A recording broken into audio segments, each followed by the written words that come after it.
Hello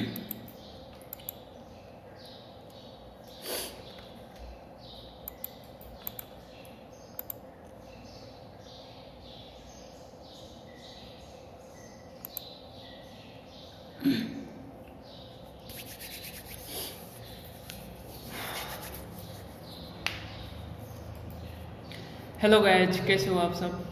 MBG blogging guide का ये पहला लेक्चर है। ठीक है, तो इस लेक्चर में हम लोग इंट्रोडक्शन देखेंगे कि ब्लॉगिंग क्या होता है, कैसे काम करता है, कुछ मिथ्स है ब्लॉगिंग का, उस पर भी अपन डिस्कस करेंगे और जानेंगे कि ब्लॉगिंग क्यों इम्पोर्टेंट है, मार्केट में क्या मिथ्स है इसको लेके, है ना। और ब्लॉगिंग में माइंडसेट कैसा होना चाहिए, कितने दिन का होना, जितने भी बेसिक क्वेश्चंस हैं आज के वीडियो में हम लोग कवर करेंगे। क्योंकि ये इंट्रोडक्शन वीडियो है तो आज हम जितने भी FAQ टाइप से क्वेश्चन होता है उस सबको यहाँ पे कवर करेंगे। तो सबसे पहले आप लोग ब्लॉगिंग का ये कोर्स लिए हो, है ना, तो ऑब्वियसली आपको ब्लॉगिंग सीखना है। ब्लॉगिंग सीखना है, लेकिन क्यों सीखना है, तो मुझे लगता है इसका भी आंसर 99 या 100% लोगों का यही होगा कि ऑब्वियसली मुझे पैसा बनाना है, पैसा कमाना है ब्लॉग से। दैट्स गुड, है ना। तो हर कोई ब्लॉगिंग से पैसा कमाना चाहता है और ब्लॉगिंग करना चाहता है। बट एक चीज़ है जो यहाँ पे मैं डिस्कस करना चाहूँगा। आज से 5 साल पहले, है ना, अपन ले 2014-15 के ब्लॉग्स, उस टाइम तक, है ना, उस टाइम पे जो ब्लॉगिंग होता था वो आपको एक हॉबी की तरह होता था। लोग ब्लॉगिंग हॉबी के लिए करते थे। सपोज दैट आपको कुछ आता है, आपको कुछ नॉलेज है, आपको सिंगिंग आता है, आप किसी भी फील्ड में एक्सपर्ट हो, ठीक है, आपको उस फील्ड का बहुत अच्छा नॉलेज है, तो लोग उस टाइम पे क्या करता था, अपना जो हॉबीज होता था, जो जैसे लिखना है, किसी को लिखना बहुत अच्छा लगता है, अपने उसके पास टैलेंट है, कुछ स्किल है, तो वो उसे लिखता था, ठीक है, और लिखने के बाद वो ब्लॉग बनाता था। उसे पता चलता था कि एक प्लेटफॉर्म है, ब्लॉगिंग नाम का एक चीज़ है, वहाँ पे वो पोस्ट कर सकता है और लोगों तक अपनी चीज़ को पहुँचा सकता है। जैसे बहुत सारा शायर होते थे, वो अपना शायरी लिखते थे, कोट्स लिखते थे, है ना, और मतलब एक बुक के फॉर्म में एक होता था, पहले बुक पब्लिश होता था किसी भी चीज़ को करने के लिए, लोगों तक पहुंचाने के लिए, अपना जो कंटेंट है उसे पहुंचाने के लिए पहले ज़माने में बुक होता था, एक बुक बनता था, ठीक है, उसे पब्लिश किया जाता था। बट जब ब्लॉग आया, ब्लॉगिंग आया, तो लोगों में एक जागरूकता फैला और इंटरेस्ट भी जागा कि अरे यहाँ तो मुझे बुक पब्लिश करने की ज़रूरत नहीं है, मुझे बस कंटेंट लिखना है और ये ऑटोमेटिक बहुत कम समय में मैं खुद से पब्लिश कर सकता हूँ, हजारों करोड़ों लाखों लोगों तक, पूरे वर्ल्ड तक इस चीज़ को पहुँचा सकता हूँ। तो ये अच्छा मीडियम था करने का, ठीक है, और लोग किए, ठीक है। बट बाद में इससे पता चला कि अरे इससे तो पैसा भी बनता है, गूगल एडसेंस आया, इससे गूगल पे ऐड लगा सकते हैं अपने वेबसाइट पे, गूगल का, है ना, एडसेंस का, उससे अर्निंग कर सकते हैं, ठीक है। तो ये एक तरीका हुआ। बहुत सारे केस में ये भी हुआ कि कोई अपने बिजनेस का इस आर्टिकल लिखता था, सपोज दैट आपका XYZ बिजनेस है, तो उससे रिलेटेड चीज़ें आप उस पर लिखो, तो पता चला कि अरे लोग तो इसे सर्च करते हैं और वो चीज़ पढ़ के मेरे शॉप पे आते हैं, है ना। तो ये भी एक जागरूकता फैला कि इससे तो अपन क्या कर सकते हैं कि अपने बिजनेस का भी ग्रोथ कर सकते हैं। तो ये भी एक तरीका हुआ, ठीक है। आफ्टर ऑल जब आगे बढ़ा बिजनेस या ब्लॉगिंग, तो उस टाइम पे क्या हुआ कि जब किसी का ब्लॉग काफ़ी ज़्यादा चलने लगा, उस पर बहुत ज़्यादा ट्रैफिक, बहुत ज़्यादा लोग आने लगा, तो कुछ कंपनियों को लगा कि अरे इसके ब्लॉग पे बहुत ज़्यादा लोग आता है, पढ़ता है, तो उस ब्लॉग से रिलेटेड कुछ कंपनी उससे अप्रोच किया, जो ब्लॉग ओनर था, ठीक है, और उसे कुछ पैसा दिया, बोला कि ठीक है आप अपने ब्लॉग पे मेरे कंपनी के बारे में कुछ लिखिए और इसके बदले में कुछ पैसा लीजिए। तो वहाँ से रिव्यू का सिस्टम स्टार्ट हुआ और साथ ही वहाँ से एफिलिएट का भी सिस्टम स्टार्ट हुआ। ठीक है। तो ये सब कुछ था। तो उस टाइम पे क्या था कि पहले लोग ब्लॉगिंग जो स्टार्ट किया था वो हॉबी के तरह स्टार्ट किया था, बट ये धीरे धीरे एक बिजनेस में कन्वर्ट हो गया। बट अभी के टाइम में 2020 में ये 100% बिजनेस है। आप ब्लॉगिंग क्यों करना चाहते हो? 100% लोगों का यही आंसर होगा, जहाँ तक मुझे पता है 100% लोगों का यही आंसर होगा कि मुझे पैसा कमाना है। अब ये नहीं बोल सकते आप कि मैं ना मुझे हॉबी है, कुछ लिखने का हॉबी है तो इसीलिए मैं लिखता हूँ। नहीं, ये ट्रू नहीं है। आज के टाइम में आपको पैसा कमाना है, यही फैक्ट है, ठीक है। तो ये चीज़ है। तो अब आप क्या है कि ब्लॉगिंग करना चाहते हो, आपको पैसा कमाना है, तो ये एक बिजनेस है। तो बिजनेस करने के लिए सबसे पहले चीज़, आपको बिजनेस करना है तो बिजनेस करने के लिए आपको पता है कि हर एक बिजनेस में कुछ ना कुछ इन्वेस्टमेंट होता है ना। तो ये भी एक बिजनेस है, इसमें भी इन्वेस्टमेंट चाहिए, ठीक है। लोगों का माइंडसेट मैं देखता हूँ, मैं मार्केट में हर जगह रिसर्च करता हूँ, लोगों से पूछता हूँ, हर जगह मैं देखता हूँ, खासकर जो स्टूडेंट्स हैं, आप में भी बहुत सारा स्टूडेंट्स होंगे जो इस कोर्स को परचेज किए होंगे, है ना। तो मैं ये नहीं कहता कि स्टूडेंट के लिए नहीं है, स्टूडेंट के लिए ही है, बट ये एक बिजनेस है तो इसे आपको बिजनेस की तरह ही लेना चाहिए। ये अब उस जमाने की चीज़ नहीं है जो आप कुछ भी लिखे आपका तुरंत रैंक हो गया, लोगों तक पहुंच गया। नहीं, अब ये बिजनेस है, कंपटीशन, बिजनेस है तो कंपटीशन है, यहाँ बहुत ज़्यादा कंपटीशन है। और कंपटीशन होने की वजह से आपको अपने बिजनेस में इन्वेस्टमेंट करना होगा, ठीक है। तो आप ऐसा नहीं कर सकते कि मेरे पास, नहीं कह सकते कि मेरे पास पैसा नहीं है, बिल्कुल भी नहीं, लेकिन मुझे ब्लॉगिंग करना है और मैं करके, है ना, और मैं काफ़ी अच्छा पैसा बना लूँ, ठीक है। काफ़ी मुश्किल है। मैं ये भी नकार नहीं रहा हूँ 100% कि आप नहीं कर सकते, वो आपके अंदर गट्स कितना है उस पर डिपेंड करेगा। बट यदि आपके पास कुछ पैसा है, यदि आप कुछ लगा सकते हो, और मेरे हिसाब से आपको लगाना चाहिए क्योंकि ये बिजनेस है ना, तो आपको पैसा लगाना चाहिए और तभी आप उसे अच्छे तरीके से, अच्छे ढंग से, स्टेप बाय स्टेप जल्दी कर सकते हो और उससे जल्दी अर्निंग स्टार्ट कर सकते हो। तो कितना पैसा लगाना चाहिए, ठीक है। तो सिंपली देखा जाए तो आपके पास होस्टिंग होना चाहिए, डोमेन होना चाहिए, बस। और मतलब दो चीज़ तो कंपलसरी है कि होस्टिंग और डोमेन, ठीक है। और प्लेटफॉर्म आपके पास फ्री है, वर्डप्रेस, है ना। बहुत सारे लोग ये बोलते हैं कि नहीं मुझे वर्डप्रेस पैसा नहीं है बिल्कुल भी, मैं ब्लॉगर पे जाऊंगा, ठीक है। तो मैं इस पे भी आऊँगा नेक्स्ट वीडियो में कि ब्लॉगर और वर्डप्रेस में क्या अंतर है, क्यों। आप मेरा वीडियो भी देख सकते हो यूट्यूब पे, मैं लिंक दे दूंगा, है ना। तो वहाँ पे मैं उस पर काफ़ी अच्छे से बताया हूँ कि ब्लॉगिंग और ब्लॉगर और वर्डप्रेस में क्या डिफरेंस है, कौन सा प्लेटफॉर्म चूज करना चाहिए। तो मैं हमेशा वर्डप्रेस ही वो करता हूँ, सजेस्ट करता हूँ, बिकॉज ब्लॉगर में एक चीज़ होता है, डिसएडवांटेज बहुत कुछ है एसईओ के पॉइंट्स ऑफ व्यू से। हाँ, वहाँ पे आपके पास बिल्कुल पैसा नहीं है, आप 100 रुपया भी इन्वेस्ट नहीं कर सकते, है ना। तो वहाँ पे जाओ, आप स्टार्ट करो, सीखो, बट वहाँ से आप पैसा बनाना, आप सोच रहे हो कि वहाँ से मैं स्टार्ट करके, है ना, पैसा कमाना स्टार्ट कर दूंगा, तो ये काफ़ी मुश्किल है, काफ़ी मतलब 99.9% चांसेज है कि आप नहीं कर पाओगे, है ना। एक समय था जब हो जाता था ये सब चीज़, अब काफ़ी ज़्यादा मुश्किल हो गया है। तो इस केस में क्योंकि वहाँ भी आप करोगे तो आपको डोमेन चाहिए खुद का, है, आप ब्लॉग पोस्ट पे उसके डोमेन से चलाओगे तो ये काफ़ी मुश्किल हो जाएगा। तो कम से कम डोमेन तो वहाँ भी लेना ही होगा आपको। बट मैं ये प्रेफर करता हूँ कि आप होस्टिंग भी लो और डोमेन लो और वर्डप्रेस पे आओ, बिकॉज वर्डप्रेस बेस्ट है। बेस्ट इसीलिए है क्योंकि आपको वहाँ पे कोडिंग की रिक्वायरमेंट नहीं होता। आप यदि डेवलपर नहीं हो, आपको कोडिंग नहीं आता, तो भी आप ब्लॉगिंग कर सकते हो, ये सबसे बड़ा एडवांटेज है। साथ ही उसमें क्या होता है कि जितने भी फीचर, एसईओ का फीचर्स, जितने भी न्यू फीचर्स आया, एडवांस फीचर्स है, तो वो वहाँ पे अवेलेबल होता है, प्लगइन के रूप में वो चीज़ आ जाता है। अब हर एक एसईओ के पॉइंट से अपडेट रहते हैं। गूगल क्या करता है, जितना भी सर्च इंजन है वो अपने एल्गोरिथम को चेंज करते रहता है। ऐसे में यदि आप ब्लॉगर पे हो, ब्लॉग स्पॉट पे हो, तो आपको वो एडवांटेज नहीं मिलेगा, है ना। वो वहाँ पे एसईओ आपका बहुत ही वर्स होगा, बहुत ही बैड होगा।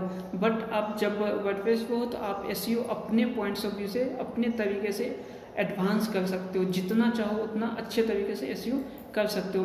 साथ ही यहाँ पे आपको ये एडवांटेज मिलता है कि आप का जो ब्लॉग होगा वो किस तरीके से होगा, इसका डिज़ाइन क्या होगा, लोगों को क्या चाहिए, आप अपने हिसाब से कस्टमाइज कर सकते हो, अपने विजिटर के हिसाब से कस्टमाइज कर सकते हो, सर्च इंजन के हिसाब से कस्टमाइज कर सकते हो। और दो थिंग सब मिला के ये बोला जाए कि ब्लॉगिंग के लिए जो वर्डप्रेस है वो बेस्ट है। तो इस पर अपन ज़्यादा डिस्कस नहीं करेंगे, मैं आपको वर्डप्रेस ही सजेस्ट करूँगा और आपको वर्डप्रेस के साथ ही जाना चाहिए, ठीक है।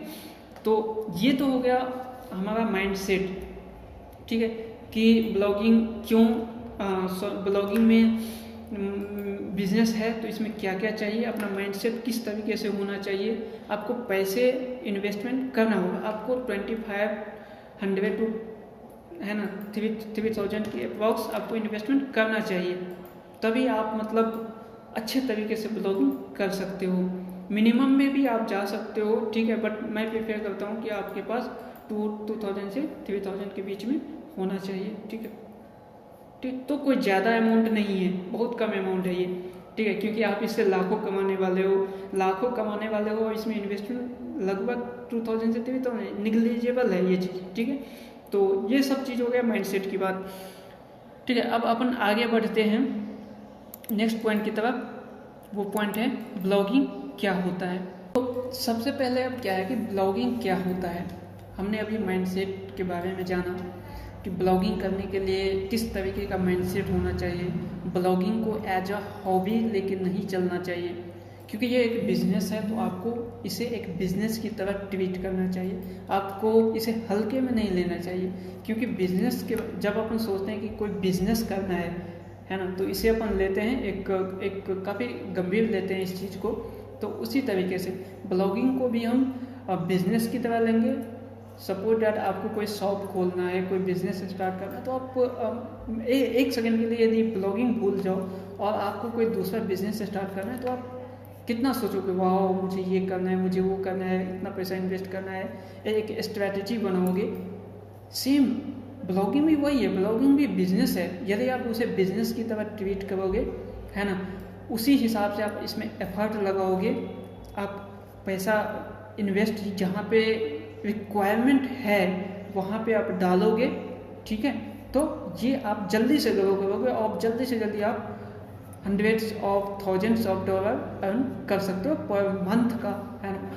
तो वन टाइम इन्वेस्टमेंट होता है, साल में एक बार आपको होस्टिंग के लिए देना होगा और डोमेन के लिए देना होगा, दैट्स ऑल। इसके बाद आपको कुछ भी देने की जरूरत नहीं है। हाँ, आप कोई एसईओ का प्लगइन ले लेते हो एक्स्ट्रा, तो वो अलग बात है, बट आप फ्री में भी कर सकते हो, ठीक है।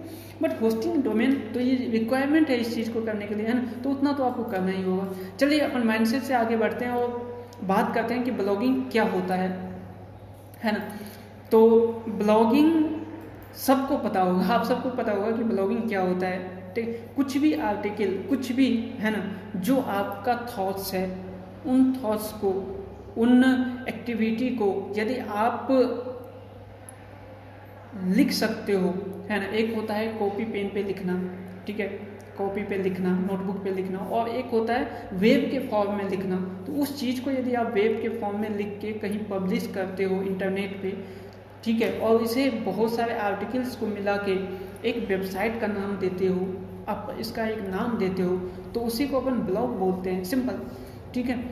तो जो मेन क्वेश्चन है उस पर अपन चलते हैं कि बहुत सारे लोगों के मन में एक मिथ होता है, और ये जनरली आजकल देखा गया है और हमें पूछा जाता है, बहुत ज़्यादा ट्रेंड है ये क्वेश्चन, क्या ब्लॉगिंग ख़त्म हो चुका है ना, ब्लॉगिंग हैज़ बीन डेड। ये क्वेश्चन हर जगह आजकल मतलब पूछा जाता है, ठीक है। मेरे से भी बहुत सारे लोग पूछते हैं कि ब्लॉगिंग ख़त्म हो चुका है, तो मैं एक शब्द में, एक लाइन में यही बोलूँगा, नहीं, ठीक है। ब्लॉगिंग कभी ख़त्म होने वाला चीज़ नहीं है। मैं रीजन दूंगा यहाँ पे, ठीक है। सपोज डैट, मतलब ब्लॉगिंग ख़त्म होने का क्या मतलब है, ब्लॉगिंग ख़त्म होने का मतलब ये होता है कि कोई टॉपिक नहीं है, ठीक है।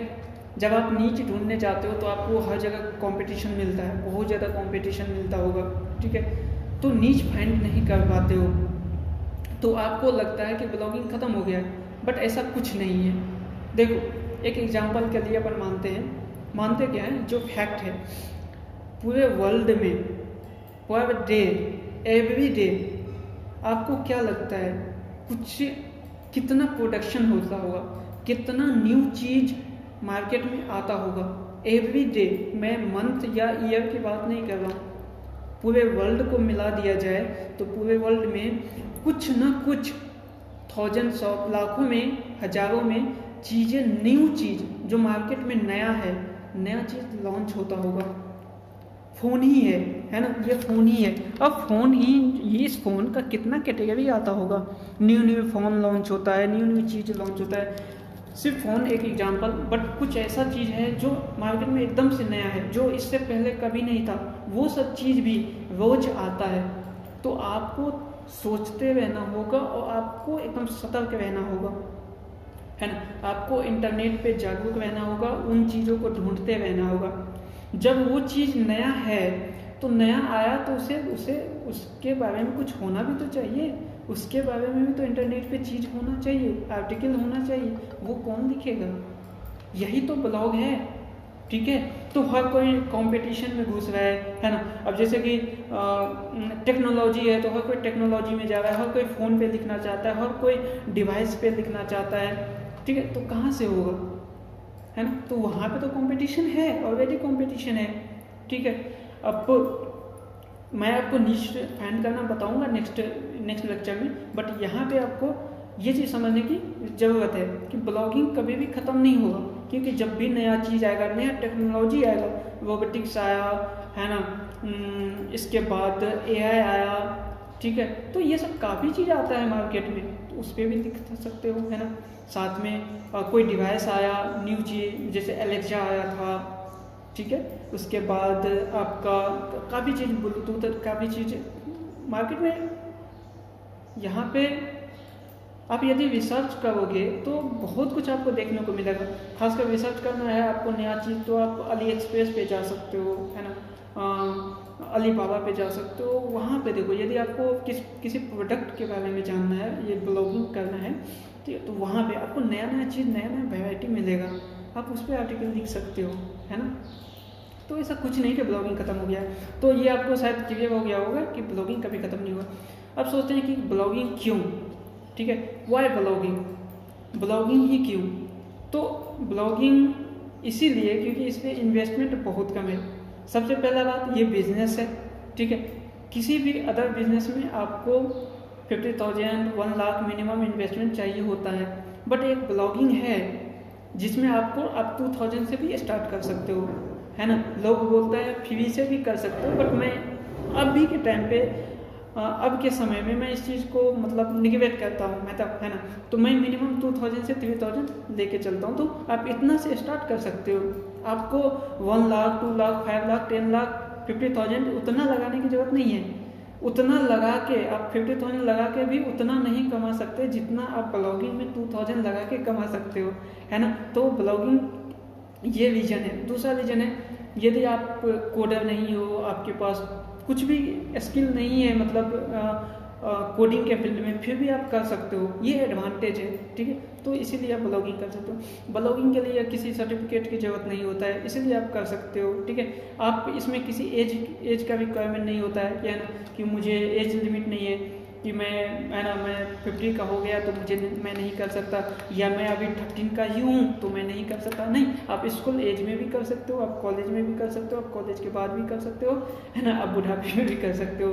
तो ये इसका स्कोप बहुत ज़्यादा है और स्कोप भी इसका बहुत ज़्यादा है। तो ये सब एडवांटेज है जिसकी वजह से ब्लॉगिंग चाहिए। आप इसे एज ए पार्ट टाइम कर सकते हो, तो ये भी एक बिग एडवांटेज है कि आप कहीं जॉब कर रहे हो तो जॉब के साथ साथ इसे कर सकते हो। तो ये सब चीज़ें हैं जो एक एडवांटेज है ना। इतने सारी चीज़ एडवांटेज है, इसीलिए ब्लॉगिंग बेस्ट है।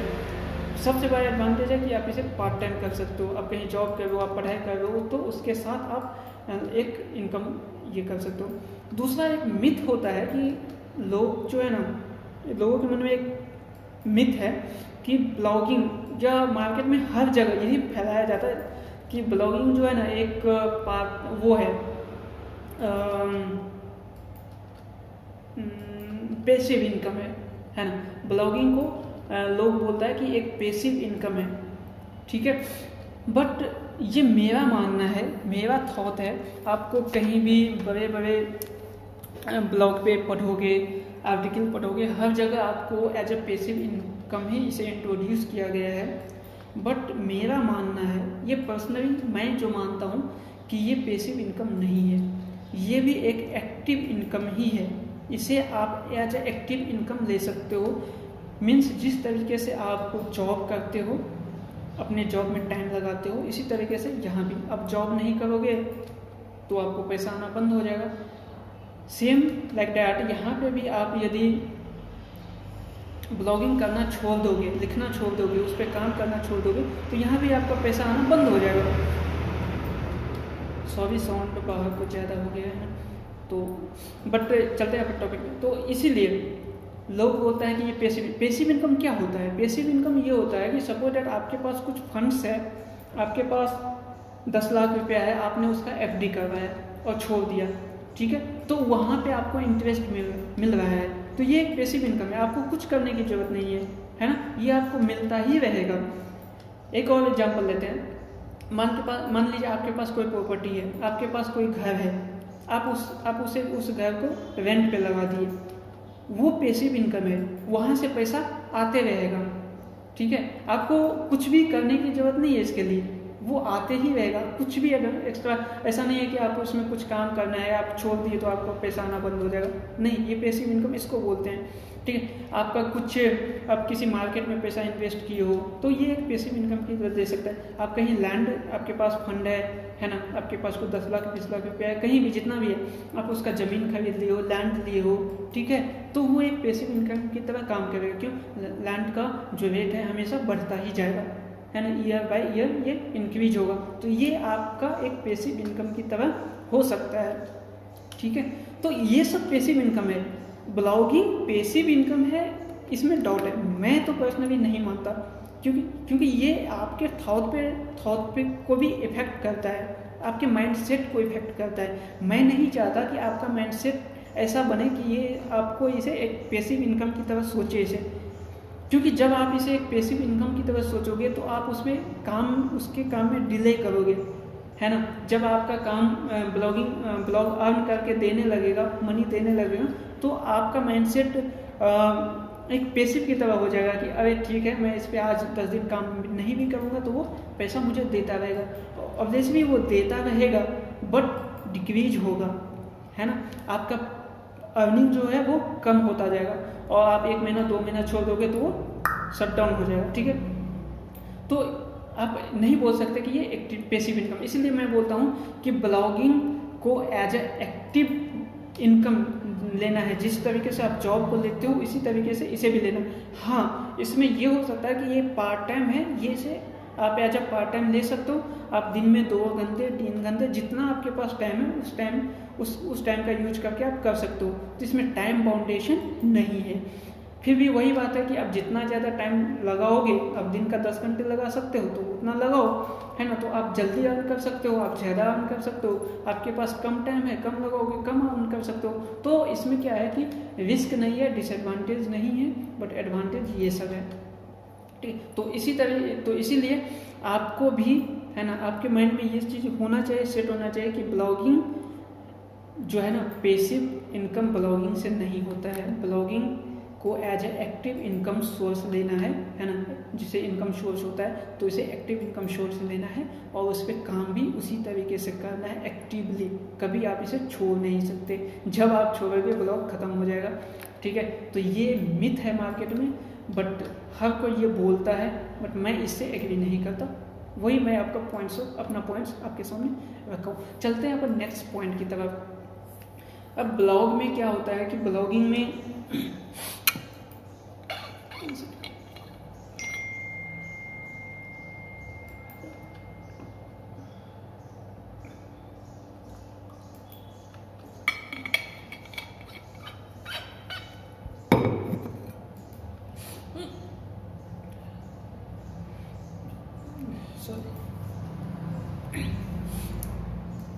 तो नेक्स्ट पॉइंट है कि जब आप ब्लॉगिंग करना चाहते हो, ब्लॉगिंग स्टार्ट कर रहे हो, तो उसमें नीच सिलेक्शन आता है, ठीक है।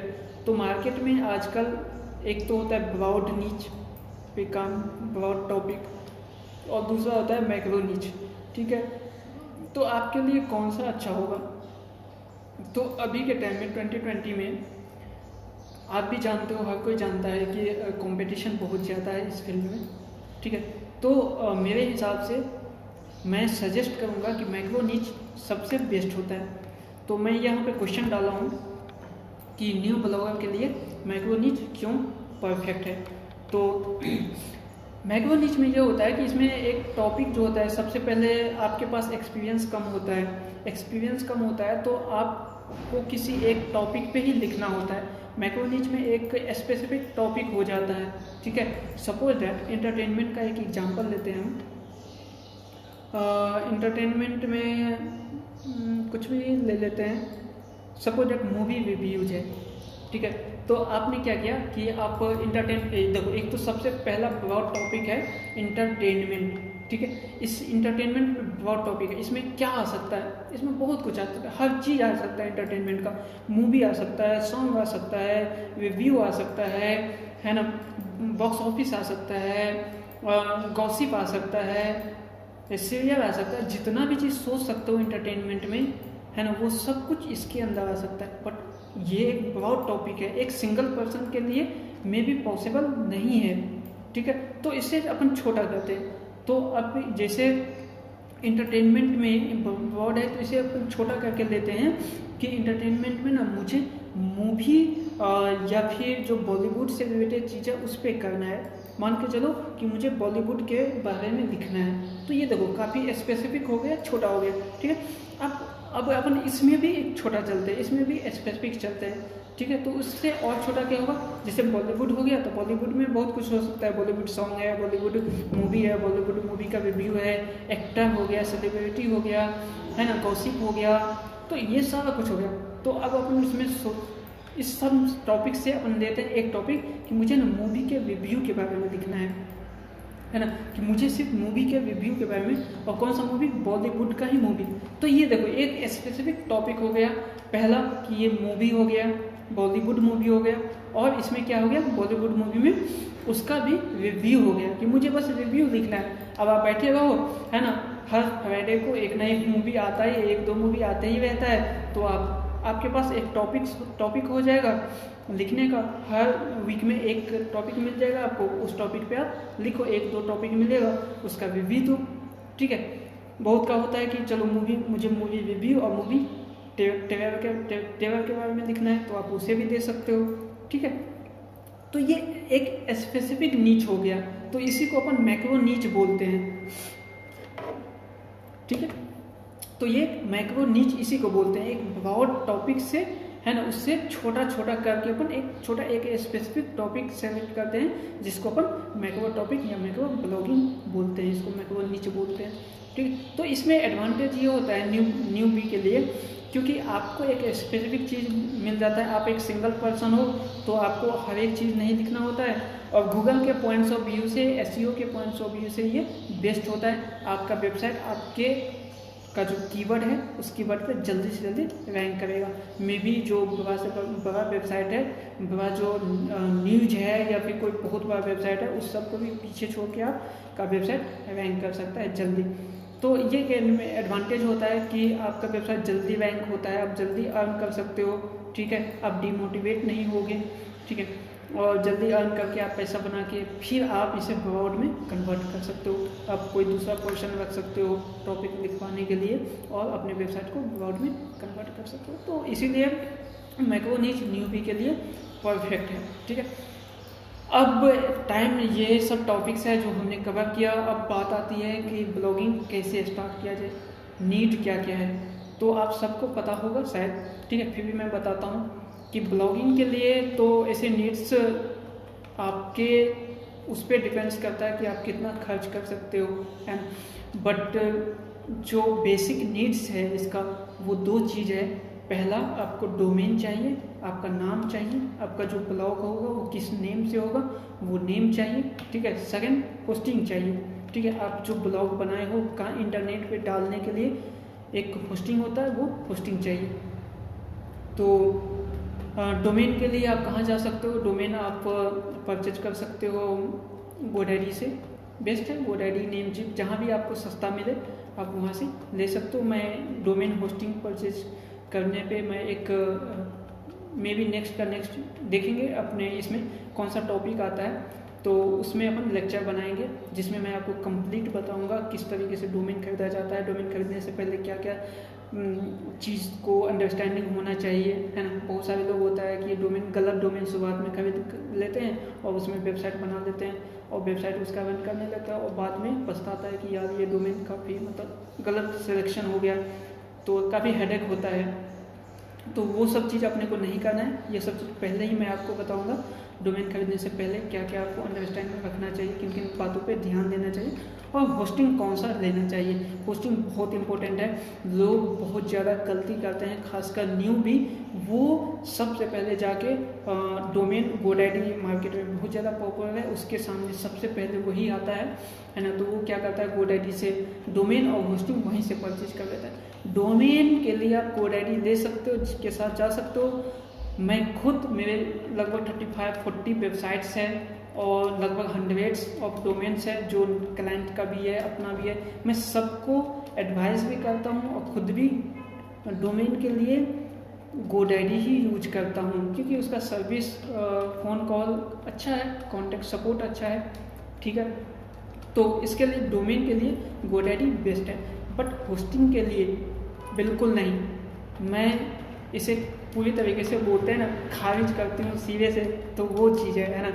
तो इस चीज़ को मैं बिल्कुल भी 0% सजेस्ट करूँगा कि आप मतलब GoDaddy के साथ जाओ। GoDaddy का होस्टिंग सबसे घटिया होस्टिंग है, तो आप उसके साथ नहीं जाओ।